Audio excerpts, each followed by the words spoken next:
Welcome back to Why Not Me? I'm Mike Jackson, producer and managing partner of Get Up to Film Co. Today I spoke with Gabrielle Union. She is one of the most incredible trailblazing actors of our generation. You know her from Bring It On, from Being Mary Jane, and a litany of other projects. I love Gabrielle because she's just so cool, so open, and so real. And in this episode, we talk about a lot of personal stuff. We talk about some heartache that she went through. We talk about her career trajectory, and we talk about her dreams and her future. I really hope you enjoy the conversation. Enjoy. Hey. Look at you. How you doing? Good. You look like a whole different person. You're great. 100 pounds. Oh my God. Yeah, it's been a journey since I last saw you. Looks like time travel. Like you look like seasoned, but like amazing. Wow, you look like your skin is glowing. 52, father of 3. You know, 3-year-old, a 2-year-old, and a 9-month-old. I think I told you the other day I've been living in Mexico, so just kind of that reset, rejuvenation, and new purpose. Left LA, moved to Austin, Texas. Whole new me.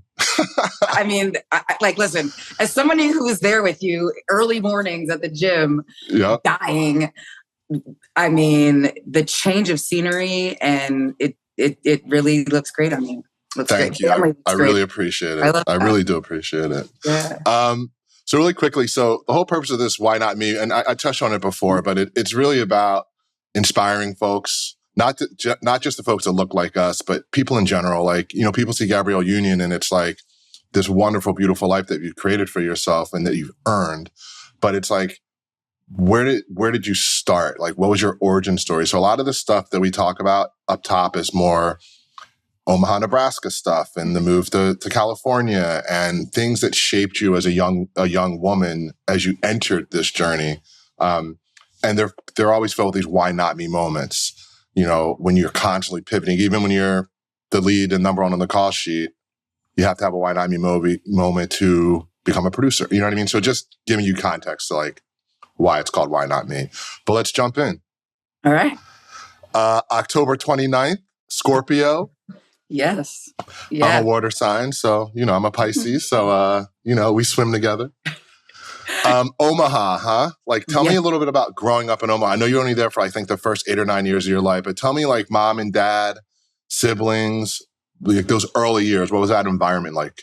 Yeah, so my family on my mom's side is the largest Black family in the state of Nebraska, one of the largest in the Midwest. How does one come to that number? Because we've been documented forever. So we're coming up, I think, on our 105th annual family reunion. Wow. Our family is organized. We have at our family reunion, second Sunday of every August, we have like a parade downtown, surprise talent shows. But it's a very organized family genealogy. So yes, we have like a personal census, I guess. I'm afraid for you to do 23andMe, like, and find more family members. I am on there. I don't know if all of our new family members are it, but we found a cluster of new first cousins that we love, and it's weird to think that they weren't with us that whole time because they're just like us and they look like us. It was wild, but yes, I grew up in Omaha. And the north side of Omaha is predominantly all Black, and it's the Black community that has been that has roots going all the way back, working on the railroads, and packing houses, and downtown kind of butts up against the north side. So my parents, the whites. My parents, my dad was born in the projects. They used to call it Little Vietnam. And then my mom grew up around the corner. Both one of 7. Neither of their families had anything. No one had been to college, nothing like that. Did they know each other growing up or did they meet a little later? They didn't know each other growing up. My mom is very Catholic. That family was raised very Catholic on a more shorter leash. My uncles might have known my dad, but my mom certainly did not. And they got married, and my dad had been in the military. He went and didn't go to Vietnam like the rest of his friends. He somehow ended up in Europe.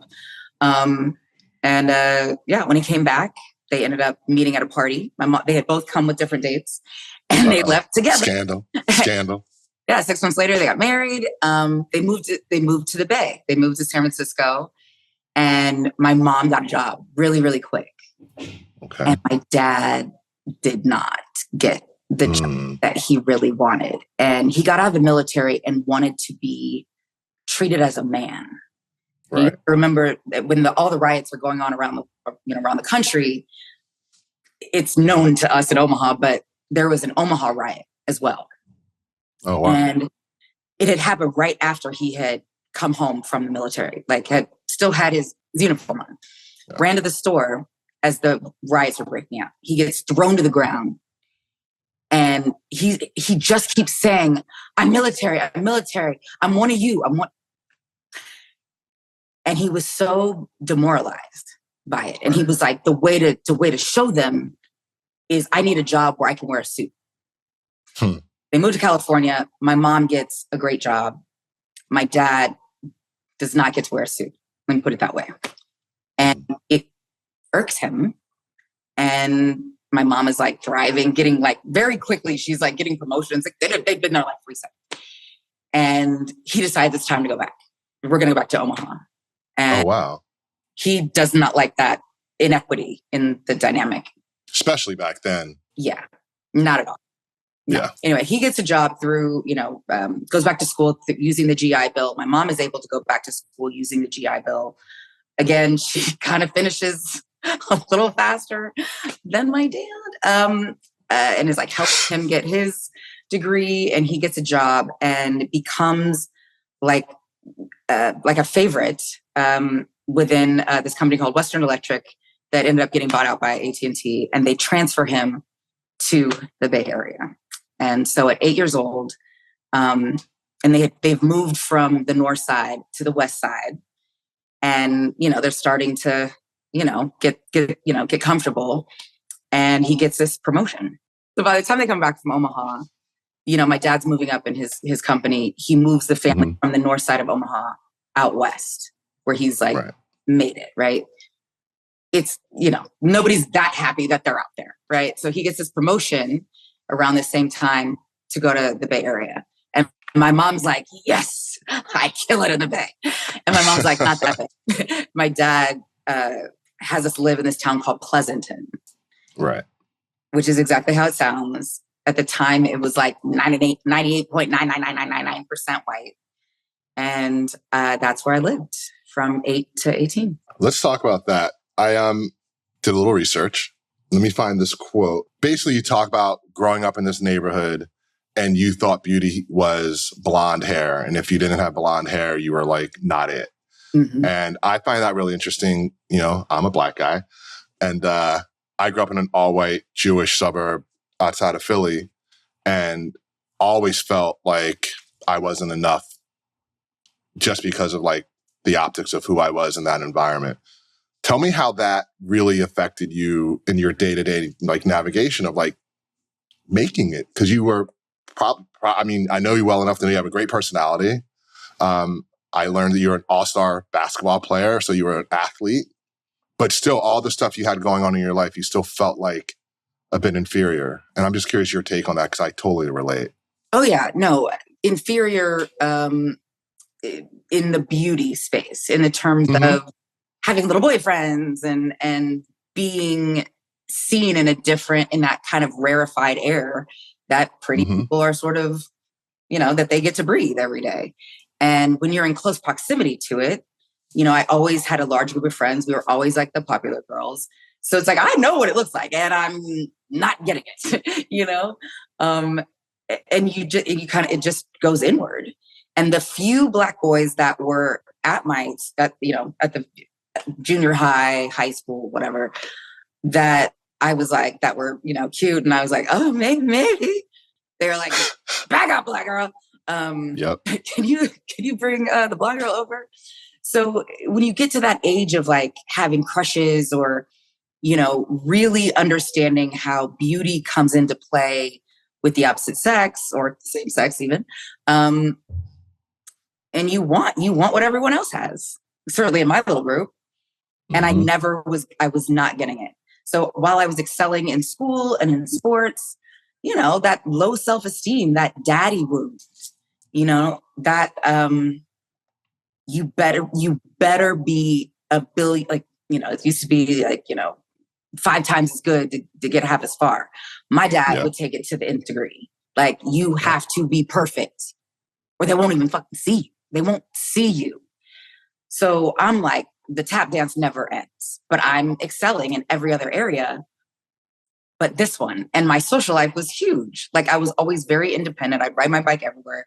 So I spent way more time with my friends and their families. And you're just reminded you're not it. Yeah. And you want to be it more than anything. Like, I want boys. So badly. I want boys. Like, and it wasn't until I had team camp, like my high school team would go to team camp.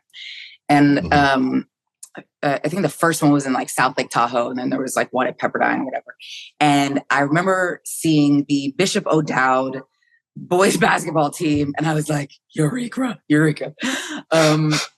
And finally, there were boys that were paying me attention. And then during the summers, my parents would send me back to Omaha for the whole summer with my grandparents. And I started realizing that the boys on the north side with my family, it was like the O'Dowd team. I was like, oh, wait, I'm hot in these streets. Hold on. I've been lied to. I've been lied to. I got this. I wanted it all. I love that. I wanted to be seen for all of who I am. And in growing up, I was not seen that way. Yeah. And it's like when you're taught to be great and it's preached to you and you are excelling in all facets of your life, and it's the one thing that's kind of like the crown jewel of your social life, right? Like the boyfriend or the girlfriend and like that extra validation. And it's like, what the fuck am I supposed to do? Like, how can I fix this problem? But then you realize that you're not the problem and there really isn't a problem, right? It's really just about getting out into the world and finding your true self as far as like acceptance from that group of people. So I think it's really cool that you kind of lived through that.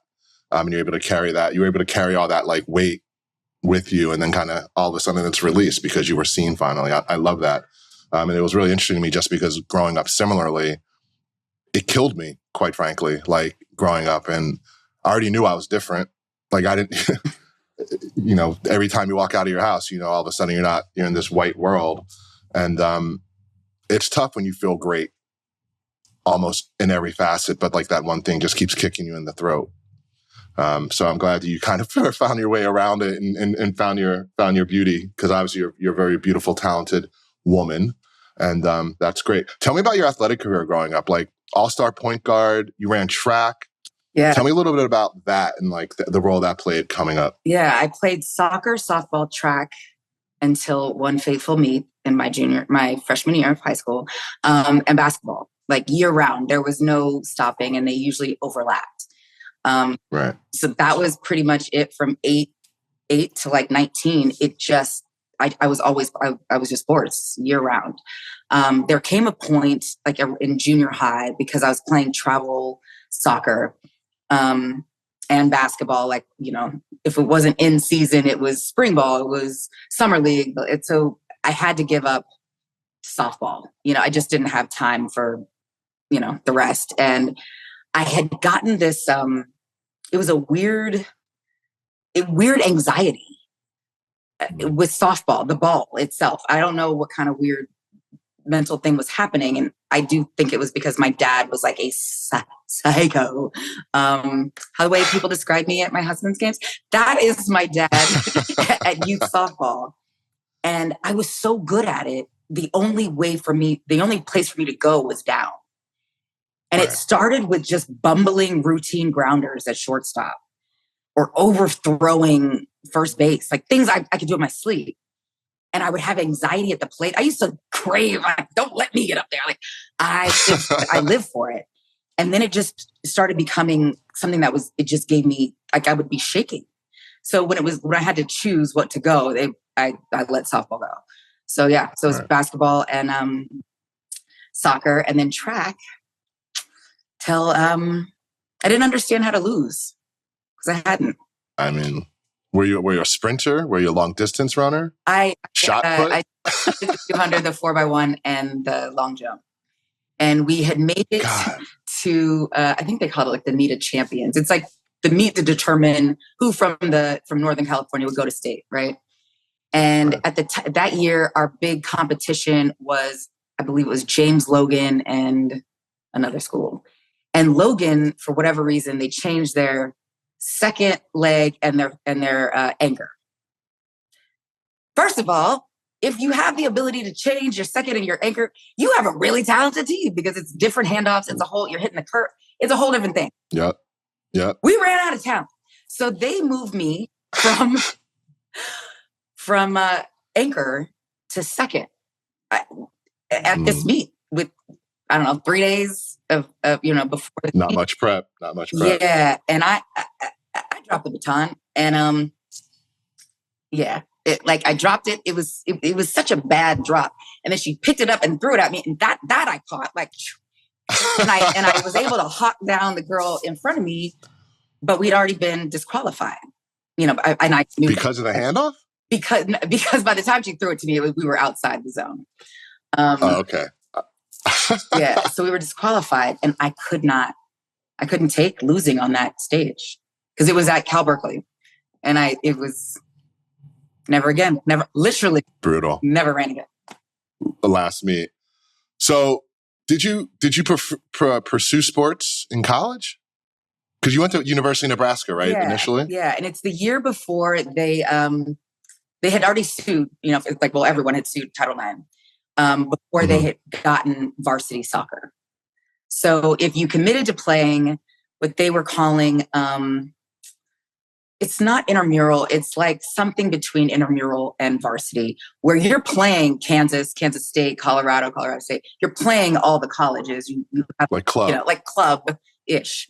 But committed to that, you could get a scholarship when they went, Title IX. And I love soccer. I love playing soccer in Nebraska. But socially, going from, where I had taken my high school years from our town, where I would cut school, I would be in Oakland, San Jose, San Francisco, because I just wanted to see black boys, give me black boys. To going to Lincoln.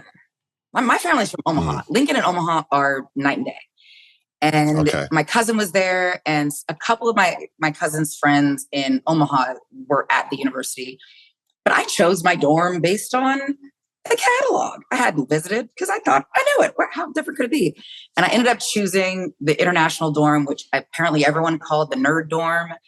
And it was segregated. Like the school was very segregated. And all the black people were in a whole different dorm. And I wanted the kind of diversity I was used to having, at the club, and it getting to know the Bay Area, and that wasn't the right choice for me. So I left the University of Nebraska. And research tells me you went to a school called Cuesta Community College.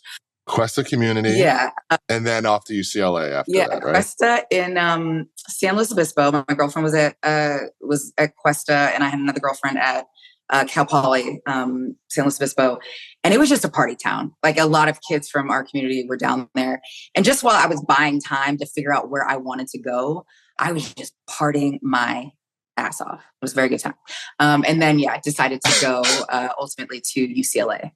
And at this point in your life, you're not even thinking about acting. Like that's not even a thought, correct? Not at all. Whatever. That's not a real partying, sociology major, just get through this thing and get my degree and then life will happen. Well, I was planning to go to law school. So I was like, I just need to get the easiest major, have the highest GPA. I know I don't take standardized tests well, probably do mid-range on the LSATs and go to a nice second tier law school. I planned this life of mediocrity for myself. And I had started also paying for college myself at oh, wow. I started paying for everything myself around 1920. And I had an opportunity to take 20 units, which is an obscene amount of units when you're also working. And they were like, why don't you just get an internship at a modeling agency for credit? Judith Fontaine. Judith Fontaine. They called it the TNA agency, but obviously I didn't understand what TNA meant. And I was working in the kids department anyway. So that was my start. While I was still at UCLA, I started interning at Fontaine, and then I became a client. So one of the things I really admire about you is your advocacy, and you really are really vocal about lots of things. Again, I know that you had an incident, I'll just call it that for now, when you were 19. Mm-hmm. Are you able to talk? Open to talking about that? I talk about it. I've been talking about it for 30 years. And that was the last podcast I was just doing. That was what that was about. At 19, like the person I was before July 23rd, 1992, that person is dead. She died that day. And who you see now and who you've seen over the years is the energy that picked up the pieces and reinvented and rebirthed herself. Still dealing with PTSD, still dealing with the trauma of it all. But my comfort and my solace and the thing that made me feel most at peace was school and libraries and bookstores. So not missing a beat school-wise, gave me a feeling of control that I'm doing this thing that I have full control over. Didn't exactly think about going to a whole new town, all kind of communities. I just wasn't really sure where the hell I was going. I'd be triggered left and right, but school kept me sane. And then UCLA also offers mental health services. And I joined a couple, I had regular therapy, one-on-one therapy. I joined group therapy. I got connected with the UCLA Rape Crisis Center, and I was able to get on the path. And I am still on the path. I heard that you learned some lessons also from watching Oprah. Is there truth to that? No, that is absolute truth. And I've thanked her so many times. She was doing these series of shows in the summer of 1992 because certain kinds of crimes were very popular. So it was really when carjacking really popped off. And she had this member of law enforcement come on her show and tell you what to do in case you are a victim of a violent crime. And he said, don't ever let them take you to the second location. Do what they say. Yeah. Be calm. Do what they say. Stay alive. But if they take you to a second location, fight like hell. So on the day that I was at work, I was covering, I had gotten an easy job, a summer job, between school in the summer of 92 that I just thought was easy. It's Payless Shoe Source. You don't have to help people. My friends work there, whatever. And we had all gotten tickets to see Garth Brooks. And really? Oh, Omaha. Okay, go ahead. Country music. And I gave up my seat to cover for them so they could go, right? So I covered the announced shifts. And I'm working with this girl I'd never worked with before. And she was like a white goth girl, cool enough, whatever. And we're, again, being terrible employees, we did the bank drop early. We're vacuuming around customers, like get out so we can, be out of here. And right before closing, a black guy comes in, and everything in my body said, run. And at this point, I run to the black boys. Like I've never had in my body ever. But because of, don't act to that man the way they act to black people in this community. Don't make him a stereotype. Don't be them. Right. So I go back to, kind of closing up, whatever. I'm vacuuming kind of in the back, and I hear the girl say, come to the front. And again, the sound of her voice, my whole body was like, run. But, as women, we're raised to be polite and kind and, do as you're told. And I come to the front, and he's got a gun on her, and he's robbing the store. And he's pissed because there's barely any cash because we took it to the bank early. And she's pissed because turns out this place had been robbed before. I did not know that. So she's not listening. She's not following directions. And I am out of my mind. Like I am in shock. And I'm just, just doing what he's saying to do. So he tells us to go to the back of the store, except the gun is in my back. Like I can feel the gun in my back. She's in front of me leading to the storeroom, and she's, kicking boxes and pushing shit around. And she's like, this is some bullshit. I can't believe this is happening again. And I'm like, oh, we're going to die. We're going to die. Yeah. Fuck, we're going to die. And he takes us to the storeroom, and I'm thinking, oh, is this the second location? Technically haven't left, and he tells us to take our clothes off. And I'm naked so fast. Like in my mind, right. I'm like, we're probably just going to be naked and dead, but I'm still just going to, do what he says. And then he tells us to go in the bathroom. And I thought, oh, maybe we're naked because he needs a little extra time in case we want to try to run after him. The shit that your mind comes up with in these moments. And then after however long, he tells me to come out. And then I was like, fuck. And I know what's about to happen. And then I literally leave my body. It's like I'm hovering over myself. I'm watching this happen to me. My parents have moved into this wealthy community. We think, my parents think that they have priced themselves out of crime and adversity and trauma. And I'm perfect. I am perfect. Yeah. And it's happening to me. And I just disassociated. And he just very calmly, at some point in the middle, asked me to hand him his gun. And at that moment, I slammed back into myself. I grabbed the gun. And, my cousins, perhaps in Omaha, I am not unfamiliar with weaponry, but I was not familiar with a clip, right? So in my mind, I'm thinking it's like a revolver. Like there's only 7 bullets. So I'm trying to click it. So my first shot, I miss him by a mile because I'm obviously terrified. And so I'm trying to, click it, but the clip had fallen. It was a cheap bullshit gun. And then I'm just trying to turn it away from my face. And he is pummeling me, just left, right. And I'm about 110 at this point. He's over 200 pounds and he's just pummeling my face, trying to get me to let go. And after about 2 minutes, he's able to yank it away. And I think, oh, he's going to shoot me. Very calmly says, how do I get out of here? What's the fastest way to get out? And it felt like the police and my dad and sister arrived at the same time. I did not call my dad and sister. They happened to be at like Orchard Hardware or Supply or whatever across the street and saw the police presence at my job and came. And I remember watching my sister, because I was hysterical at this point.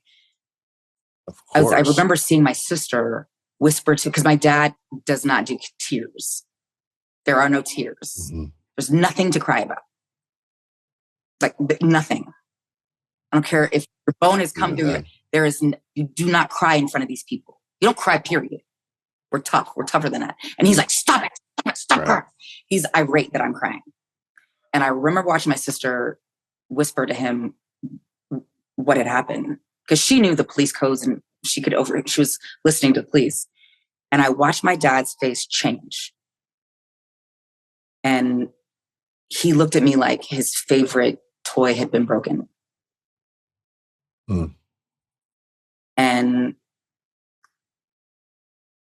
that's a lot. I mean, your safety, your sanity, your peace, your body, your connection to your parents, community, sibling, all of that it just crumbled. Like it was dust. And I had to figure out my way forward. Jesus, man. Did he ever get caught? Yes, eventually. He, pretty soon after that, a few days after that, he ended up raping another Black girl from our community. Mind you, there's not but so many of us of that age. So when they printed our age, even though they didn't use our names, everyone knew who it was. Because they know all the Blacks. And then... Yeah. So all of that, like rape shield, like they knew who I was immediately.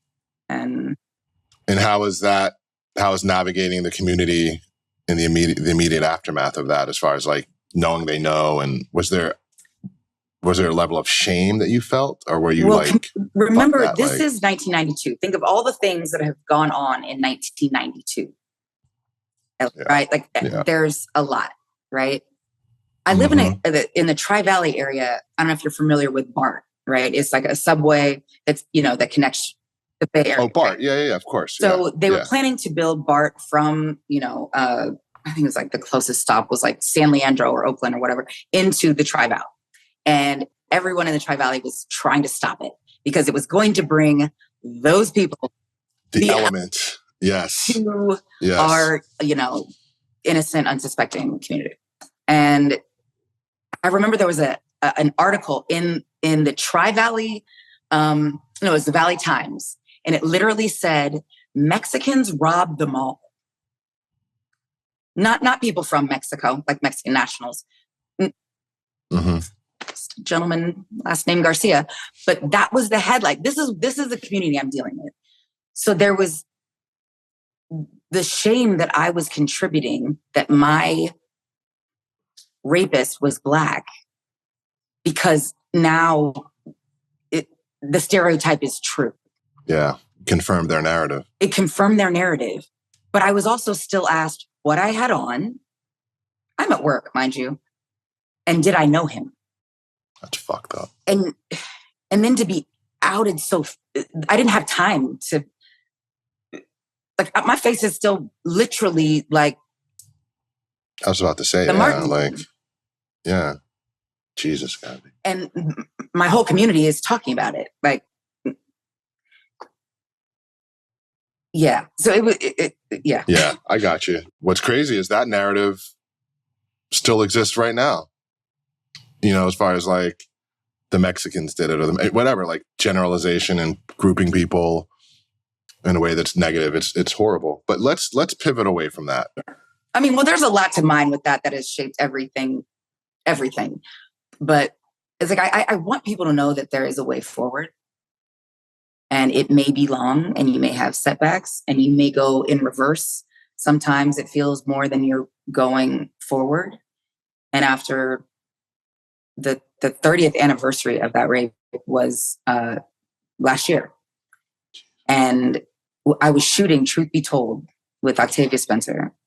And I chose to do the job of a high school principal that was trying to combat sexual trafficking of girls in the Bay Area, Black and brown girls in the Bay Area, who had been trafficked and sexually, abused and experienced sexual violence herself.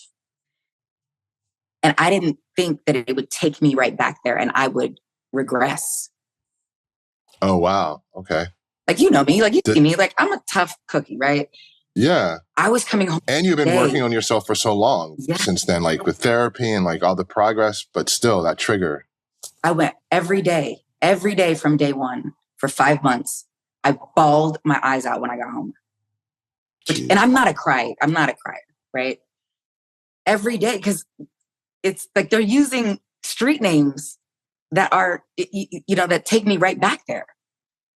We're at the Alameda County Superior Court. That's where I did the grand jury. That's where I testified before the grand jury after he turned himself in. It was just every day was triggering. Something about it was triggering.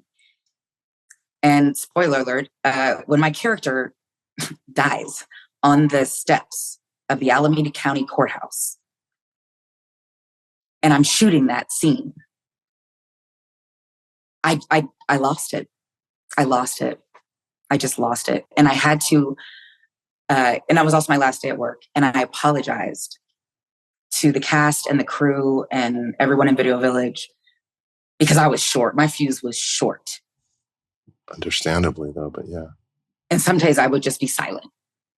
And they were crying because of the scene. Like, some of the best work I've ever done. Did they know what you were going through? No. Like, Octavia knew because her and I have been friends a long time. But like, no. Right. Dare I say they weren't all the target audience. So on that particular day. And they were crying in the scene. And then I told them, and you just see, crew guys, union guys break down.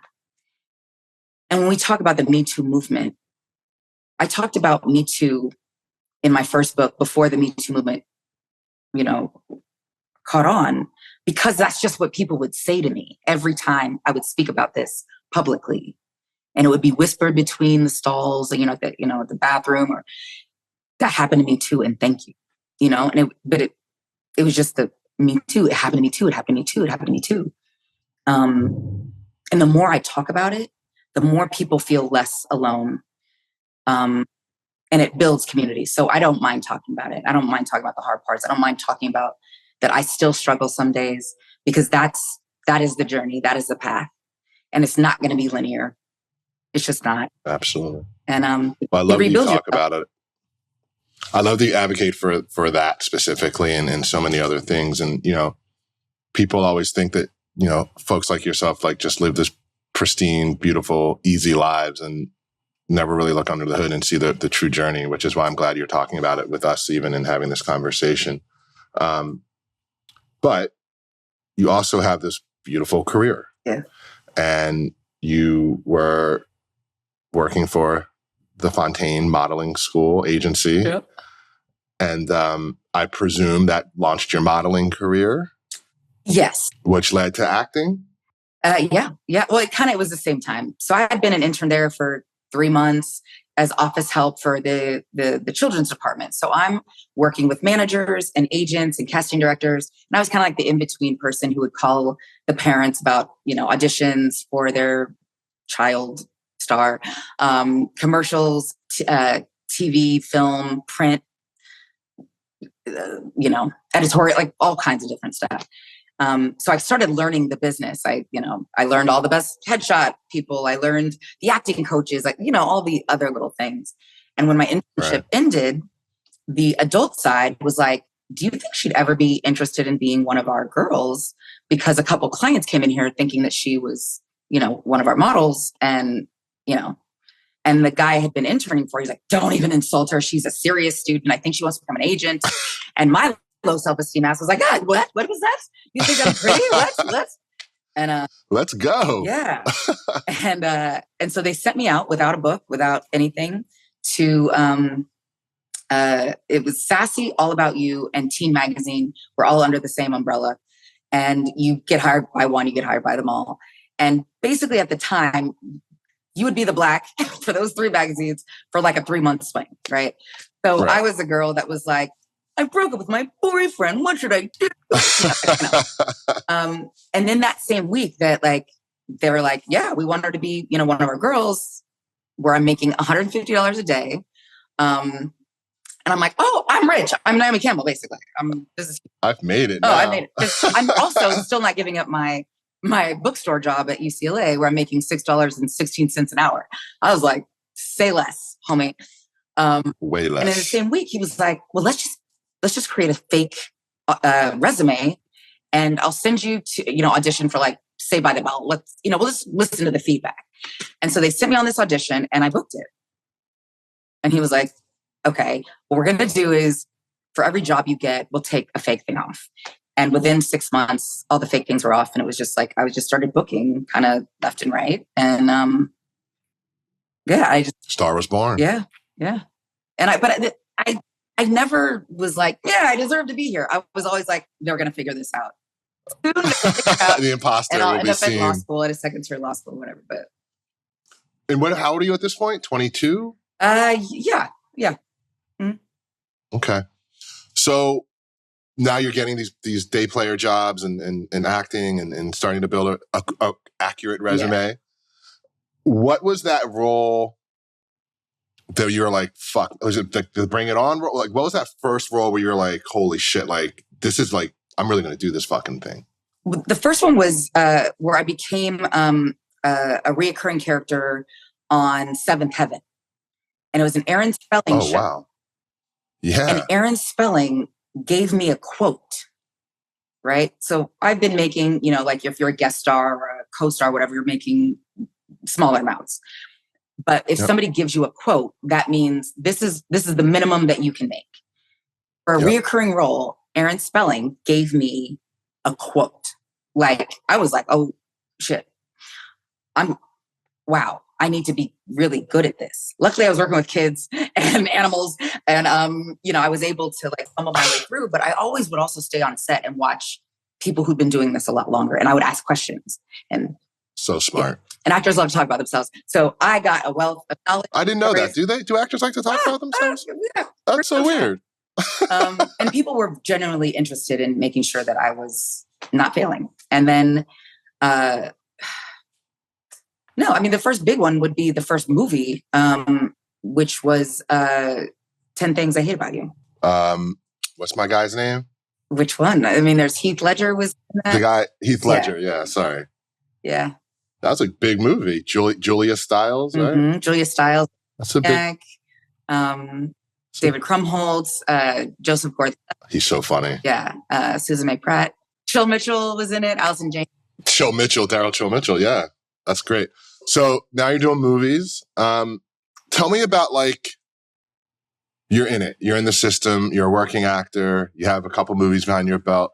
I mean, and all of a sudden you're in Bad Boys, like big, massive franchise movies. Was there like another level of pressure that you put on yourself at that point, especially being like this Black woman leading lady where like the roles were fewer? Yeah, I mean, definitely. And they didn't look like me. Yeah. For like the big movies, there weren't a lot of, brown skin women that even got to audition, that even got an opportunity to fail. There was a general look that I did not have that was more, biracial, multiracial, ambiguous, right, exotic, whatever. And yeah, it was not this. And I remember having a meeting with Jerry Bruckheimer. Big meeting. Yeah. And I think by this point, like Michael Bay's already signed off. I'm assuming Will or whoever the cast, like Michael, Will and Martin, I guess, had to sign off. But I had to meet Jerry. And Jerry was like, are you ready for what this is going to do in your life? Were you? I don't even know what that means. Could you even comprehend it? I don't know what that means. Yeah. I don't know what that means. I know Bring It On gave me name face recognition. And then Cradle to the Grave, I was good in every hood. But like, I don't know what this shit is. I don't know what a movie with Will Smith is at the height of his Will Smithness. Martin at the height of his Martinness. I don't know what that is. And that first global press tour, and it's never been the same. Bonkers, right? It's never been the same. It's never been the same. And no, you can't be ready for that. It's weird. There's nothing. It's impossible. It's weird to think, okay, maybe my block knows, my community even, some people who watch these certain things. But to go overseas where they're like, and not anyone in the Bruckheimer camp ever would say this, but other producers, you don't translate overseas. Black people don't. Yeah, Black projects don't translate overseas. And let me tell you, nobody ever refers to Bad Boys franchise as a Black franchise or a Black movie. But how many leads need to be Black before it's a Black film? It's a Black movie. Everyone was either Black or Latino in our movie, except for Joe Pesci. Yeah. So, I don't know. Do that what you will. He's got street cred, though. So. Do that what you will. But going in, I remember we were in London, right? And I'm assuming that no other movie I've done is available because our movies don't, and I've done a ton of Black films at this point. And I remember walking through Piccadilly Circle and people started going crazy. And they're... In Piccadilly Circle, really? Circle. I'm a tourist. Wow. I'm like this, walking around. And somebody goes, can I show you? And he takes me to this, this area where it's like all these DVDs, right? And they got every burners. What do you call them? Oh, wow. What are illegal copies? That's fucking cool, man. And I'm like, we do translate. You just don't want to put the money into it. You're losing so much money because I'm doing brisk business over here. By the way, let me tell you what I think the problem is. They don't go to Brixton, right? Like they don't distribute our movies where we live, cultivate that audience over there. And then just like we do over here, we drive culture. We know we translate. We know we fucking travel. We've been blessed enough to travel the world. We see us fucking everywhere. They just don't want to break the antiquated system. They don't. That's what it is. But our community around the world, the diaspora was like, we broke it. And yep. I realized that the world is a lot bigger than Hollywood, and what you do really matters. It really matters to us as a collective, and I'm using the collective we. And then it feels more like a responsibility. That day in Piccadilly Circle, where I was like, wow, wow. This is real. It's fucking real. So this is a why not me moment. I'm assuming maybe not in that exact moment, but I know you now also as a producer. You have a very thriving production company with some really great credits. When did that why not me moment happen to you, when you were like, now you've harnessed this superpower that you realize you have globally, you're booking movies left and right, you're an international star as an actor. But what made you decide to pivot into producing? Jerry Bruckheimer. Because everyone's like, I've been offered to direct, and I'm like, there's some people who I think are way qualified that also look like me that could be good at this job. I want them to have to do this. I'm not taking. Right. I've been offered Broadway. I'm like, y'all realize that there's a lot of tight shots in Bring It On, not a lot of wide shots, because I don't match anybody. I can't sing or dance in this way. Why would you even give me this opportunity? I didn't deserve this. No, like there's talented people, talented Black women, if that's what you're looking for, that can do this. There's famous talented Black women that can do this. That's not me.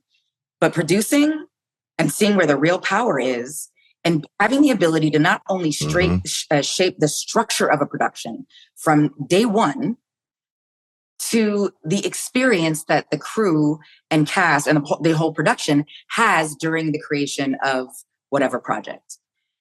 That to me is the most important power. Because if I can build a structure that can withstand the storms and the hurricanes and tornadoes and everything else, and I can make sure that people are treated with respect and treated like they matter, and that their presence makes us what this is, why wouldn't I want that? Absolutely. Yeah. So between Joel Silver and Jerry Bruckheimer, I was like, I want that. And you were able to be a part of a show as a producer and a star, Being Mary Jane, which ran for quite a long time. Strong Black woman at the front. Some really like grown ass shit happening in that in that show.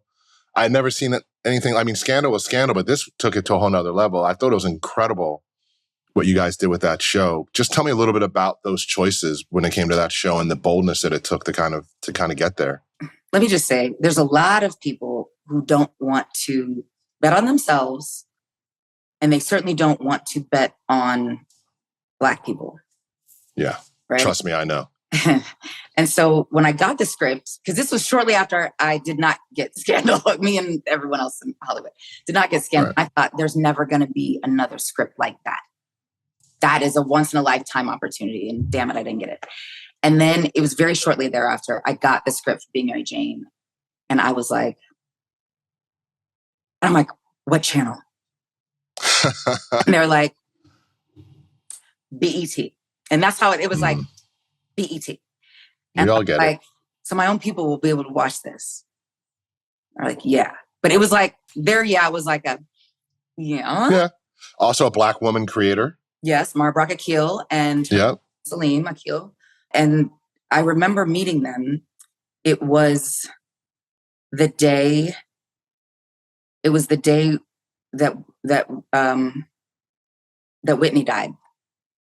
Oh shit. It was literally, we were at this lunch and you see everyone's phones going off around, and I see my phone's buzzing. We're finally like, and the one thing about Whitney, aside from if she lets you be around, is that she fucked with us heavy. Like she fucked with Black people heavy. Hard. And she was a cheerleader. Like I remember hosting the BET honors. And every time I would come out in a different gown, she would stand up and be the only one giving me a standing ovation. And she would be like, you bastard, right? Like, and like, and our dressing rooms were next to each other. That particular BET honors. And she would just come over and just be like, sit, like you are like, and just a homie. Just a homie.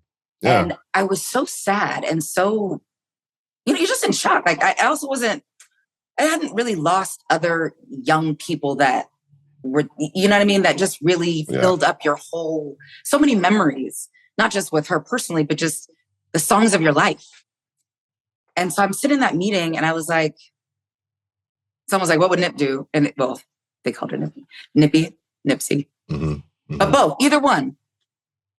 They bet on Black people. Yep. And all day. Yeah. I want to do Being Mary Jane for BET. And I'm fucking thrilled.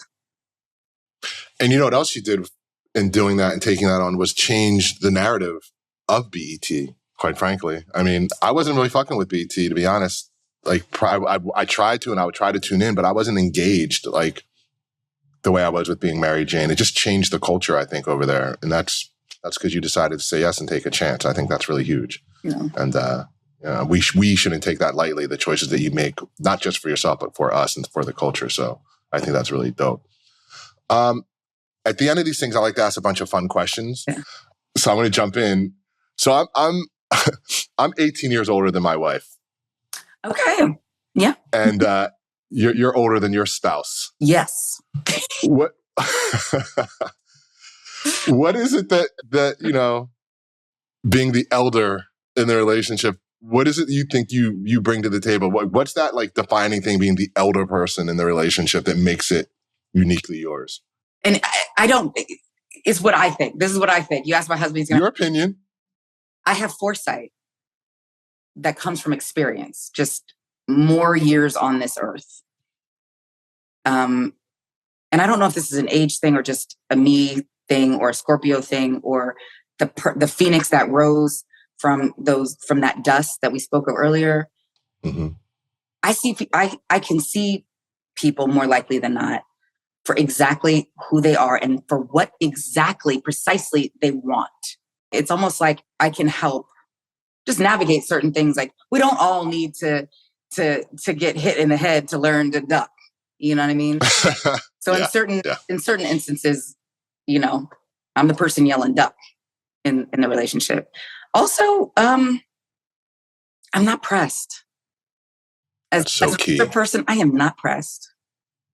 Every time I see you, just light and fun and laughing and having a good time. So that's totally believable that you're just kind of like, for the most part. Now, you also know I'm quick to sue somebody, but I don't know what you're talking about. I'm only not prepared. I don't know if you've seen us both working out at the same time. Like, if he's going to do like 100 reps, I'm going to do 101. But no, I think I bring a wider variety of music, you know. There you go. Little R&B, little, you know, 90s R&B. 80s, 70s. 80s. Talk about the Manhattans on deck. Oh, man. I know you're married now. We're talking about that. But what is your all-time favorite Hollywood crush? Not named Dwayne. Okay. Well, I actually got to meet him a couple years ago, and that is Stoney Jackson. And if you remember Stoney Jackson, he was in Streets of Fire and TJ Hooker. And he had a curl at the time. He was, to me, so hot. Obviously, never met Stoney Jackson. I have talked about Stoney Jackson over the years, never met Stoney Jackson. I am doing the Facts of Life, reboot thing. Yeah, the Norman Lear thing. Yeah, and some of the original cast this is like afterwards, and we're all hanging out, and Damon Wayans Jr. and Sr. are there, and out from the trailer walks Stoney Jackson, and like Snoop was there, and I was like, bugging, and I'm like, Snoop, can you please introduce? And I couldn't even get it out before I just said, Stoney Jackson, I just have to tell you, I might start crying a little bit, how much I loved you. And like, you are so fine. Like, you're still fine. Like, he still looks like, and my husband was like, because he was there and he was like, I've heard about you, Stoney. And, you know, but yeah, I loved Stoney Jackson. But also like Matt Dillon, the deep Matt Dillon phase after Rumplefish and Little Darling. Outsiders, all that stuff. Outsiders, yeah. Mm-hmm. And Ralph, obviously, Ralph Tresvant. Well, New Edition and his solo shit. He was an icon. You know. If you could be alive in any time period and be any age, what would it be? In any age? Any time period? You know, like be 13, like be like 21 in the 50s or something like that, or even any time period. What time period has been good for Black people? What time period has been good for Black people? Like Africa, somewhere after they found Lucy. Like, I don't know, like Australopithecus afarensis, like around that time, I think. I'm trying to be like, provocative with my shit. You know what I'm saying? Yeah. I mean, I guess I don't know. I mean, in terms of like my life and the things that I can look at through rose-colored glasses, but suspending history and what was actually happening to Black people. I had a lot of fun in the 80s. I had a lot of fun. The music, my parent, like we didn't really have helicopter parents. Like we had long leash parents, like no leash parents. I would be able to ride my bike everywhere.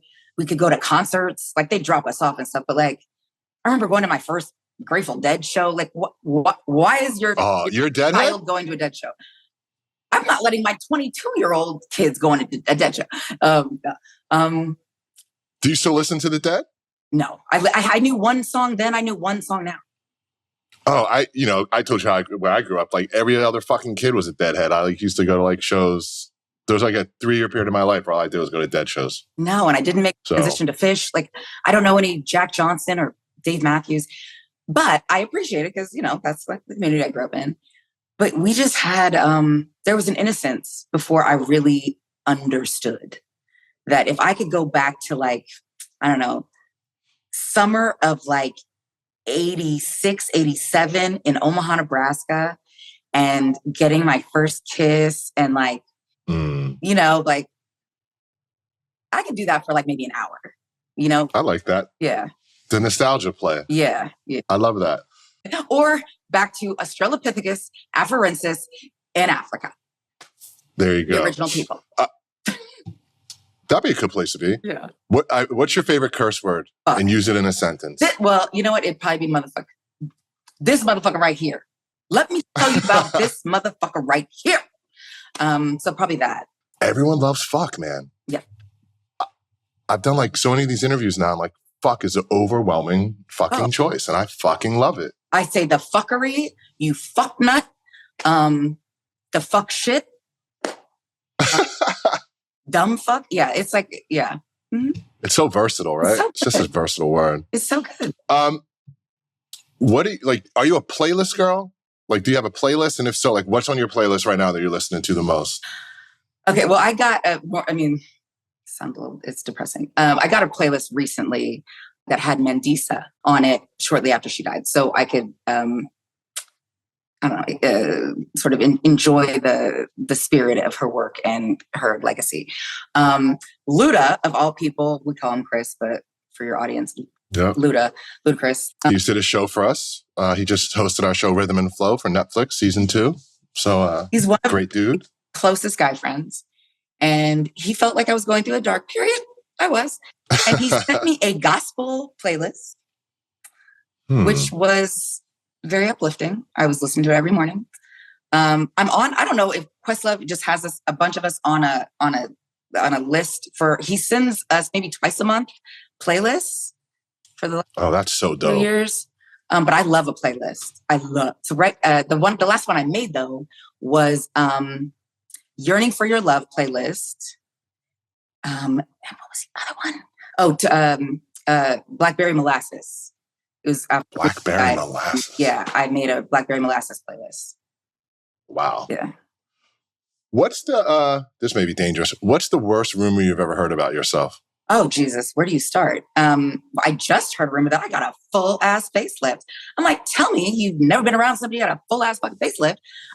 Because you disappear. You can't be around a whole ass facelift from someone that I know.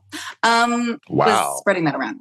I've heard nose jobs. I'm like, first of all, if I got a nose job. Wait, did you confront the person who was spreading the rumor? No, because it's that part is like almost illogical. It's like you realize people want you to be ugly so bad that they're like, you can't have a cute day. Yeah. What else? Illuminati. Yeah. I would think just the institution I've sued thus far, that my invitation to the Illuminati has been lost in the mail. I think our family might be the last people that would get invited to the Illuminati, whatever the hell that is. I think people use that interchangeably with institutions that control shit. Which, yeah. Anyway, I wouldn't disagree. What else? Usually it's just shit like my face or when I first started doing squats that I got like a butt implant. I'm like, you don't understand my low self-esteem. If I got a nose job, it would be like, I wouldn't even be able to breathe. Like I could not, I would have gone too far. Right. I saw you at the gym, by the way. So it's all hard work. But yeah. That's what it is. I know some other good ones. I bought my kid. What? Yeah. Like when it's hard to explain surrogacy to people who just don't want to understand it. So then there's all kinds of crazy rumors and stories, but fuck them. My kid. All right. One's got to go. Drake, Kendrick, or J. Cole? In this climate, I feel safest in saying Drake. I won't say who I asked that question to someone else last week, and they actually picked J. Cole, and then called me the next day like, can I change my answer? Listen, J. Cole and I have a whole handshake. Like, he dapped me up like a homie. And, he's never been rude to me, so. He's my favorite. Yeah. I just think he's so fucking dope. What's the best pickup line that ever was used on you? That worked until I realized. Yes. Because I was reading lyrics. This dude I was dating while I was at Nebraska, he said, "Oh, why you standing? You look so sexy and so good." And I was like, "Oh my god!" And later I realized that was the lyric from a Jodeci song. Oh man, if we're gonna plagiarize, you might also do Jodeci. Yeah, but it they got he won. They got all the moves. Yeah. So when the end is here, and we read your tombstone, what would you like it to say? She told the truth. Respect. I love that answer. Thank you for giving me your time. Thank you for joining the Why Not Me podcast. I got to just let everyone know, I haven't talked to you in a while. I shot you a text. You said, give me a call. I called you. I said, please come do this. And without hesitation, you said, yep, I'll do it. So I really appreciate your kindness and your candor. And I wish you well with everything you got going on. No. Thank you. Thank you. And I'm so excited for these next chapters of your life. So. Hey, well, we're both raising these young kids. So keep glowing, young man. Keep glowing. Thank you. I'm going to do my best. Thank you. All right, Rick.